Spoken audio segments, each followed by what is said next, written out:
قیامت کس طرح قائم ہوگی؟ حضرت ابو ہریرہ رضی اللہ تعالیٰ عنہ سے روایت ہے کہ نبی کریم صلی اللہ علیہ وسلم نے ارشاد فرمایا، قیامت اس طرح قائم ہوگی کہ دو شخص خرید و فروخت کے لیے کپڑا پھیلائے ہوئے ہوں گے، لیکن نہ تو خرید و فروخت کر سکیں گے اور نہ کپڑا لپیٹ سکیں گے۔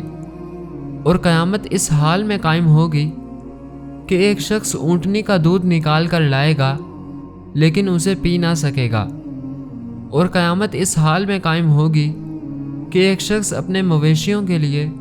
حوض درست کر رہا ہوگا لیکن اس حوض میں پانی پلانے کی اسے نوبت نہیں آئے گی۔